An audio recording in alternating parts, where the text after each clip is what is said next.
Hello students, in this video we will take mole concept and stoichiometric calculation. ठीक है, the main topic is stoichiometric calculation, but उससे पहले I think mole concept में एक बार आपको बता देती हूँ. हालांकि आप लोगों ने पढ़ लिया होगा mole concept, क्योंकि इससे पहले वीडियो में we have already taken calculations और रिलेटेड टू कॉन्सेंट्रेशन टर्म्स. ठीक है, तो पढ़ चुके होंगे आप वो चीज़ें, बट एक बार इट इज़ जस्ट कि आपको स्टोइकियोमेट्री कैलकुलेशन अच्छे से समझ में आ जाए, तो उसके लिए आपको मोल कॉन्सेप्ट को समझना ज़रूरी है. ठीक है, तो यहाँ पे what is mole concept. Mole concept का मतलब हम मोल के बारे में पढ़ेंगे कि मोल है क्या. ठीक है, तो मोल को मैं 2-3 तरीके से आपको बताना चाह रही हूँ. मोल जो है इसको हम 3 तरीके से समझ सकते हैं. 3 तरीके हैं जिनके थ्रू हम मोल को समझ सकते हैं. तो यहाँ पे जो आपका फर्स्ट है वो है आपका इन टर्म्स ऑफ मास. ठीक है, जो दूसरा है वो है आपका इन टर्म्स ऑफ वॉल्यूम.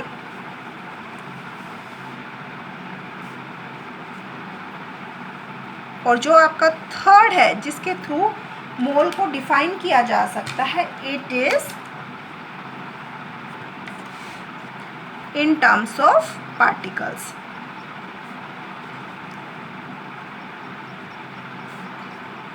ठीक है, तो ये 3 चीज़ें हैं जिनके थ्रू हम मोल को समझेंगे कि मोल क्या है. अब सबसे पहली चीज़ in terms of volume, in terms of mass, in terms of particle. Particle का मतलब तो बिल्कुल सीधा है, जो आप लोगों ने पढ़ा भी होगा 9th क्लास में, कि आपका अवोगाड्रो नंबर आपने पढ़ा होगा. अवोगाड्रो नंबर जो है ये आपका कितना होता है, कैलकुलेशन है. जस्ट लाइक हम बोलते हैं ना 1 dozen of banana. 1 dozen of banana means 12 banana, यानी एक नंबर को शो करता है. 1 डजन 12 नंबर को शो करता है. इसी तरह से जो अवोगाड्रो नंबर है इट शोज 6.022 10⁻23 पार्टिकल्स. ठीक है, पार्टिकल मतलब वो एटम हो सकते हैं, वो मॉलिक्यूल्स हो सकते हैं, वो आयंस हो सकते हैं, जिसके रेस्पेक्ट में भी आप ले रहे हैं.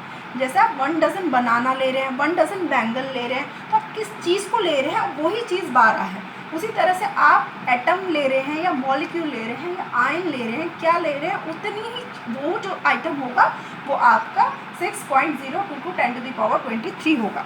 तो यानी इसके रेस्पेक्ट में 1 मोल क्या होता है, 6.022 10⁻23 पार्टिकल होता है. फॉर एग्जाम्पल अगर मैं बोल रही हूँ 1 mole of oxygen atom, 1 mole of oxygen atom, it means 6.022 10⁻23 oxygen atom.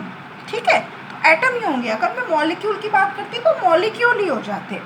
अब यहाँ पे इन टर्म्स ऑफ मास की जब आप बात करते हो तो 1 मोल इक्वल्स टू आपका क्या हो जाता है, ग्राम मोलर मास हो जाता है. ठीक है, या ग्राम एटॉमिक मास हो जाता है. अगर आपका मॉलिक्यूल है तो मोलर हो जाएगा, अगर आपका एटम है तो एटॉमिक मास हो जाएगा, और ग्राम एटॉमिक मास. ठीक है, फॉर एग्जाम्पल अगर आपने बोला 1 मोल ऑफ ऑक्सीजन, सेम चीज़ ले रही हूँ मैं.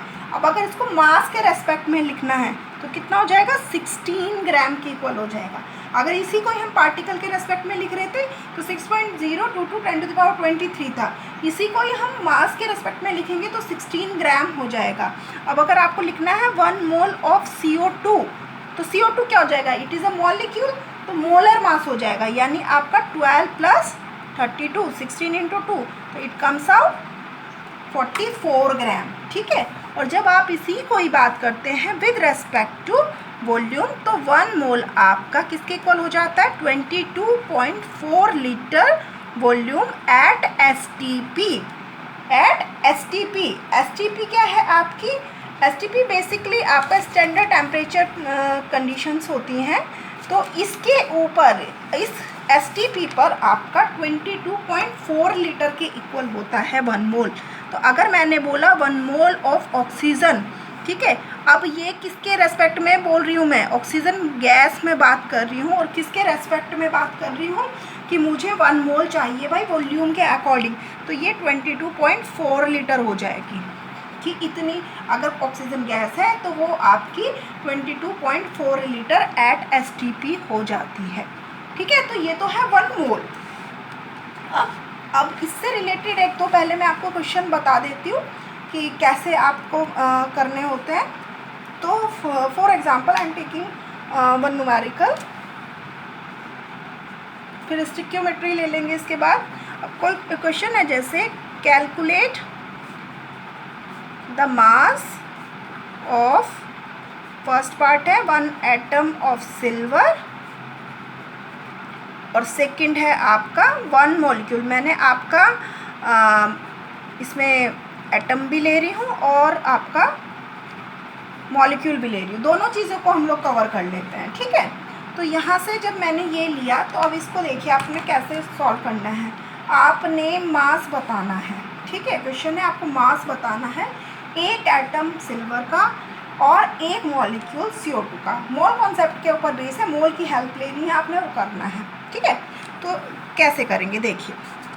अब भाई 1 मोल सिल्वर हमारा क्या होता, मैं फर्स्ट पार्ट ले रही हूँ। 1 मोल सिल्वर होता तो क्या होता, 1 मोल सिल्वर एटम का मतलब हमारा होता जितना इसका मोलर मास है। अगर मैं इसको ग्राम, यहाँ एटम है तो एटॉमिक मास आ जाएगा, यानी ये gram atomic mass of silver क्या हो जाता, वो होता है 108, इतना हो जाता। ठीक है, अब आपका यही चीज़ 1 मोल सिल्वर एटम ही अगर मैं पार्टिकल के टर्म्स में लिखूं तो कितने हो जाएंगे, इन टर्म्स ऑफ पार्टिकल कितने हो जाएंगे, अवोगाड्रो नंबर के इक्वल हो जाएंगे। ठीक है, आप देखो ये टर्म भी 1 मोल है, ये टर्म भी 1 मोल है, तो ये दोनों भी तो आपस में इक्वल होने चाहिए। समझ रहे हैं भाई, 1 mole silver atom is equals to 108 gram, 1 mole of silver atom is equals to 6.022 10⁻23 atoms. ठीक है, तो ये दोनों चीज़ें भी तो आपस में इक्वल होनी चाहिए।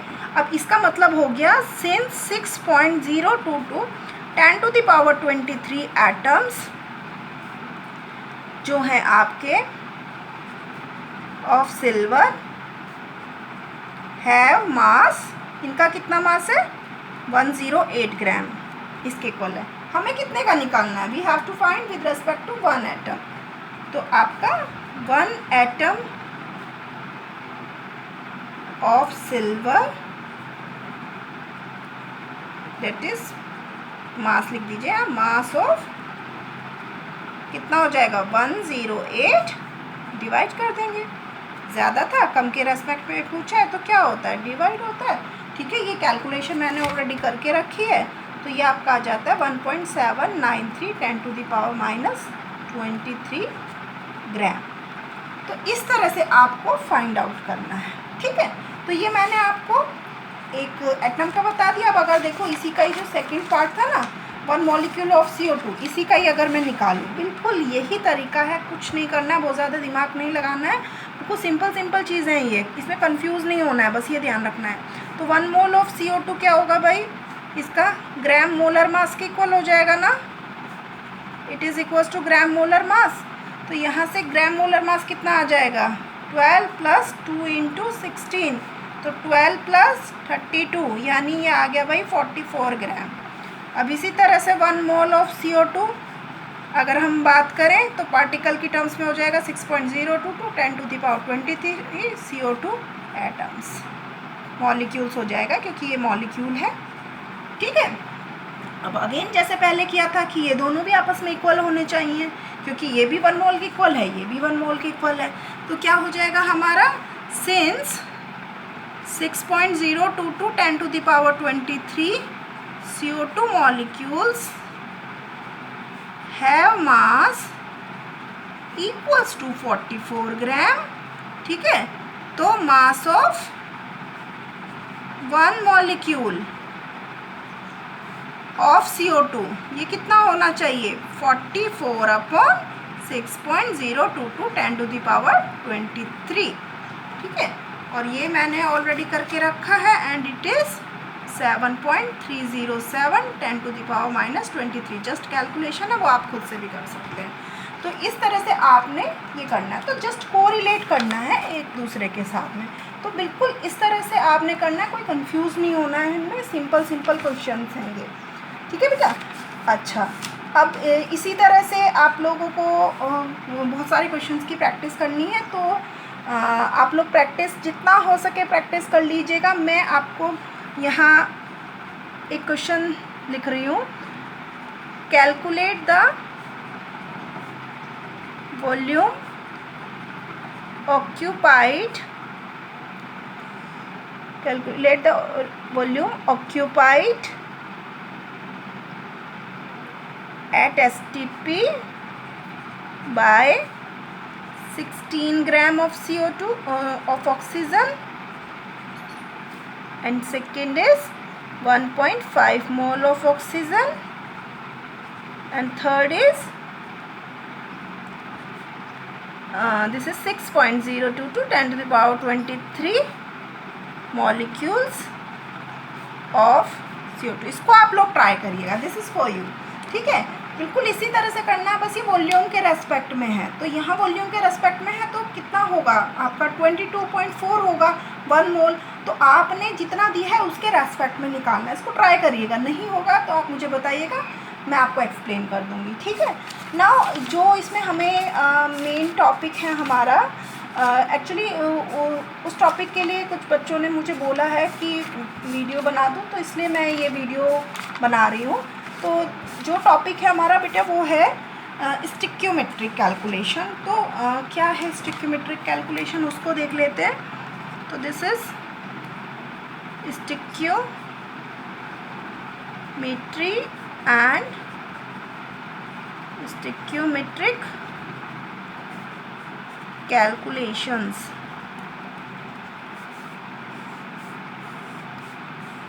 ठीक है। देखो स्टिक्योमेट्री क्या है, पहली चीज़ तो ये आप समझ लीजिए, या जो स्टिक्योमेट्री है basically this is a Greek word, ये जो है this is a Greek word, और इसका मीनिंग जो होता है टू मेजर एन एलिमेंट, ये इसका मतलब है, ठीक है। अब जो आपका स्टिक्योमेट्रिक कैलकुलेशन है, पहले हम देखेंगे स्टिक्योमेट्री को हम डिटेल में ले लेते हैं कि स्टिक्योमेट्रिक कोफिशिएंट क्या होते हैं, उसके बाद हम देखते हैं।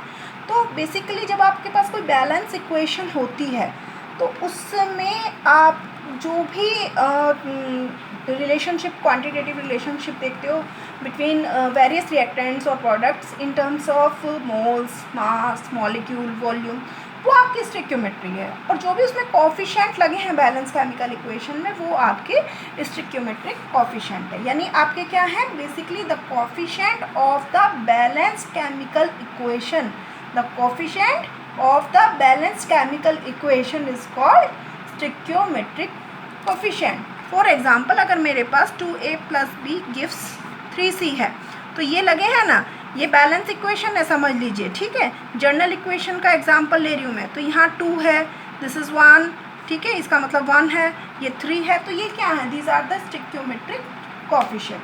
अब इनका आपस में क्या रिलेशनशिप है उसको देख लेते हैं। मैं एक एग्जांपल से आपको समझाती हूँ। For example, if we heat CaCO3, calcium carbonate को हम हीट कर दें तो we will get CaO and CO2 gas, ठीक है, ये तो सबको पता है, बिल्कुल सिंपल सी रिएक्शन है। तो इसका मतलब क्या है, इसका मतलब है यहाँ कुछ नहीं लगा है, तो डैट मीन्स इसका 1 मोल, इसका 1 मोल और इसका 1 मोल, यानी इसका 1 मोल जब हीट किया जाता है, when we heat 1 mole of calcium carbonate we get 1 mole of CaO and 1 mole of CO2 gas, ये इसका मतलब है, ठीक है। अब 1 मोल को आप इनकी हम क्या कह रहे हैं भाई, स्टिक्योमेट्रिक कैलकुलेशन में सिंपली आप रिलेशनशिप देख रहे हैं, quantitative relationship with respect to mass, with respect to molecule, with respect to moles, with respect to volumes, ठीक है। तो मोल तो इस तरह से आ जाएंगे, जितने भी उनके स्टिक्योमेट्रिक कोफिशिएंट है वही उनके नंबर ऑफ मोल्स हैं। अब इसके अलावा आप यहाँ से देख लीजिए, अगर इसको आपने मास में कन्वर्ट करना है तो 1 मोल क्या हो जाएगा आपका, दिस इज सिंपली कैल्शियम आपका 40 होता है, दिस इज 12 + 3 × 16, तो इट कम्स आउट 100 ग्राम, ठीक है। और ये कितना हो जाएगा आपका 40 + 16 यानी 56 ग्राम, और ये कितना हो जाएगा आपका 12 + दिस इज 32, तो 44 ग्राम। तो यानी अगर आप मास की टर्म्स में बोलोगे तो हो जाएगा आपका कि 100 ग्राम आपने CaCO3 लिया, when we heat it we get 56 gram of CaO and 44 gram of CO2। अब because CO2 is in gaseous form, CO2 आपका गैस है, तो CO2 को आप लीटर में यानी विद रेस्पेक्ट टू वॉल्यूम भी मेज़र कर सकते हो, और it is equals to 22.4 litre at STP। ठीक है, तो ये इसके इक्वल भी हो सकता है। तो इस तरह से करना है। तो अब एक इसका मैं बेटा क्वेश्चन ले लेती हूँ, तो उससे आप लोग समझिएगा। ठीक है, बिल्कुल सिंपल क्वेश्चन से शुरू करूँगी, एकदम टफ शुरू नहीं कर रही हूँ, बिल्कुल सिंपल क्वेश्चन मैं आपको लेके दिखा रही हूँ।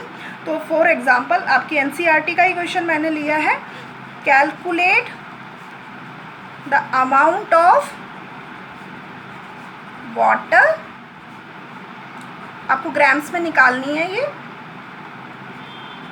अमाउंट है ना, तो ग्राम्स में निकालनी है, वॉल्यूम नहीं पूछ रहा है वो, by the combustion of 16 gram of methane. अब देखो क्वेश्चन पढ़ो क्या है, calculate the amount of water in gram produced by the combination of 16 gram of methane. तो सबसे पहले हमें क्या करना पड़ेगा, first we have to write the balance chemical equation, क्योंकि भाई स्टिक्योमेट्रिक कोफिशिएंट की जब आप बात कर रहे हो तो वो बैलेंस्ड केमिकल इक्वेशन के रेस्पेक्ट में है। तो मीथेन क्या होता है, मीथेन इज सिंपली CH4। हम क्या कह रहे हैं, combustion, that means reaction with oxygen. Hydrocarbon है, जब भी ऑक्सीडेशन होगा they always give CO2 and H2O। ठीक है, हमेशा यही देते हैं। तो यहाँ से आप बैलेंस करेंगे तो 2 आ जाएगा, और यहाँ मैं प्लस का साइन लगा देती हूँ, and this is also 2। Okay, hydrogen 4 है ना, तो 2 2 जा 4। अब इसका क्या मतलब हुआ, इसका मतलब आप देख लीजिए सीधे सीधे, हमें relationship calculate the amount of water, water का निकालना है मीथेन के थ्रू। तो यहाँ से 1 मोल इसके 2 मोल्स दे रहे हैं, ये है मतलब। तो अब यहाँ से हम निकाल लेते हैं कि क्या मतलब है।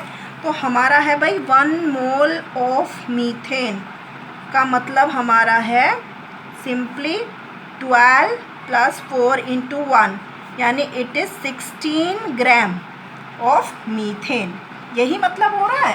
अब क्वेश्चन है calculate the amount of water produced by the combustion of 16 ग्राम। 16 ग्राम के रेस्पेक्ट में ही निकालना है, यानी 1 मोल के रेस्पेक्ट में ही निकालना है। तो 1 mole of methane, from the equation it is clear, it gives 2 mole of water. ठीक है, from equation it is clear that 1 mole of CH4 gives 2 mole of water. ठीक है, और 1 मोल का मतलब क्या है, डेट मीन्स 16 ग्राम।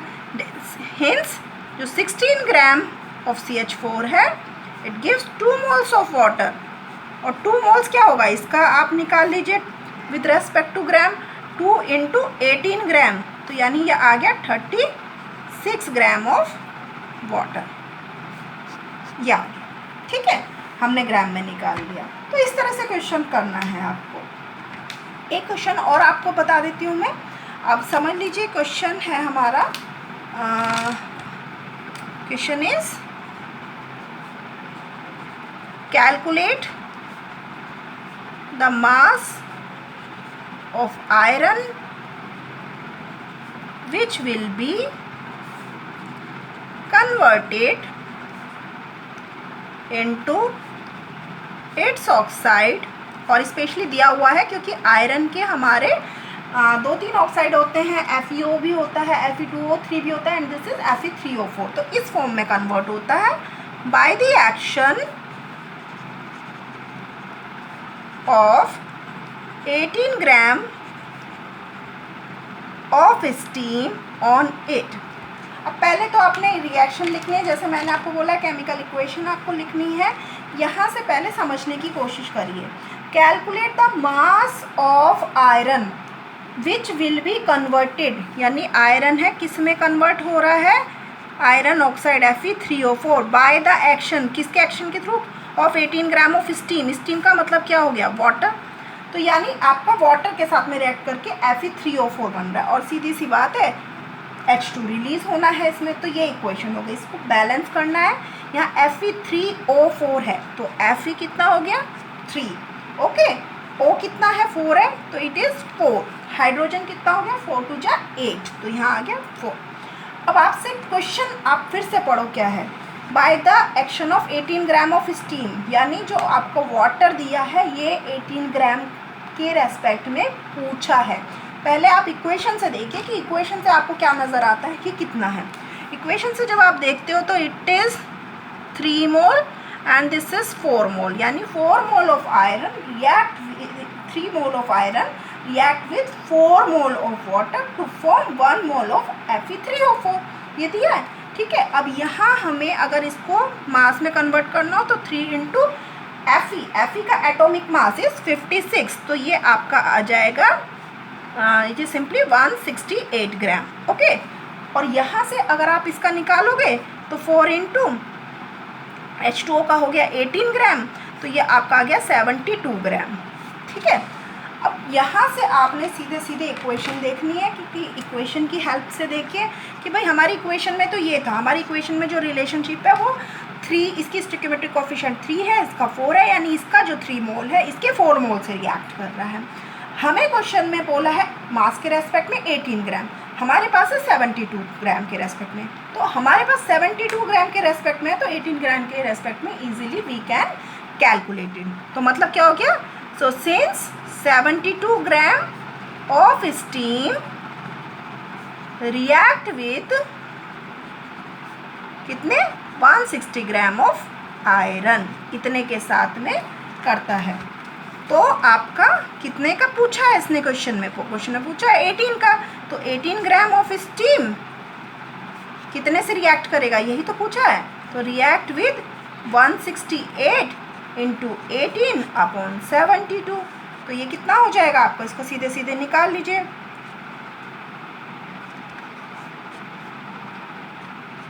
ठीक है, यही होगा ना, ये आ गया आपका 42। तो कितना है, कितना मास हो गया आपका 42 gram of iron required. This is the final answer.